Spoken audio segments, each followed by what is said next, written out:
नमस्कार साथियों, स्वागत है आप सभी का आपके अपने YouTube चैनल हिंदी एरा पर और मैं हूँ दिव्या वर्मा। दोस्तों, यदि आपको भी अपने कार्यों में सफलता हासिल नहीं हो रही है तो यह कहानी आपके जीवन को बदल देगी। प्राचीन समय में विद्यार्थी गुरुकुल में रहकर पढ़ाई करते थे। बच्चों को शिक्षा ग्रहण करने के लिए गुरुकुल भेजा जाता था। बच्चे गुरुकुल में गुरु के सानिध्य में आश्रम की देखभाल किया करते थे और अध्ययन भी करते थे। वरदराज को भी सभी की तरह गुरुकुल भेज दिया गया। वहां आश्रम में वह अपने साथियों के साथ घुलने मिलने लगा, लेकिन वह पढ़ाई में बहुत कमजोर था।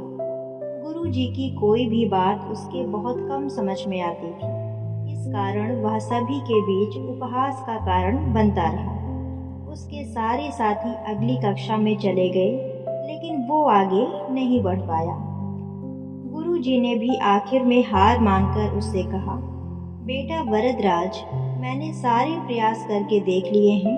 अब यही उचित होगा कि तुम यहाँ अपना समय बर्बाद मत करो और अपने घर चले जाओ। वहाँ घर वालों की काम में मदद करो।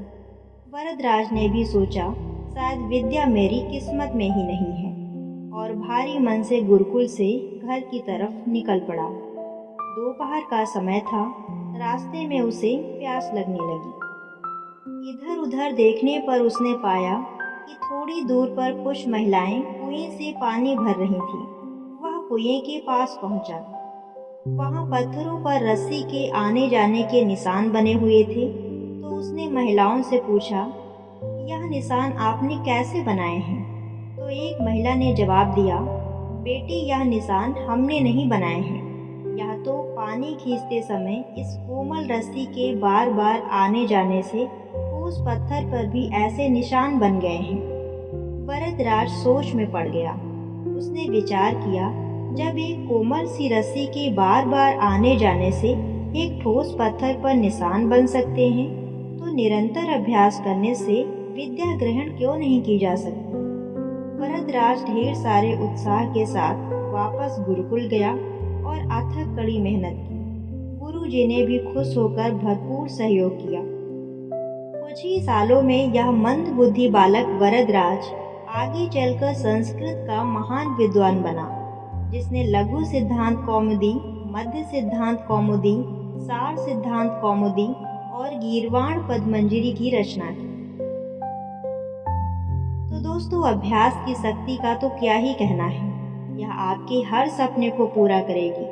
अभ्यास बहुत जरूरी है, चाहे वो खेल में हो या पढ़ाई में या किसी अन्य कार्य में। बिना अभ्यास के आप सफल नहीं हो सकते हैं। अगर आप बिना अभ्यास के केवल किस्मत के भरोसे बैठे रहेंगे तो आखिर में आपको पछतावे के सिवा और कुछ नहीं मिलेगा। इसलिए अभ्यास के साथ धैर्य, परिश्रम और लगन रखकर आप अपनी मंजिल को पाने में जुट जाइए। धन्यवाद।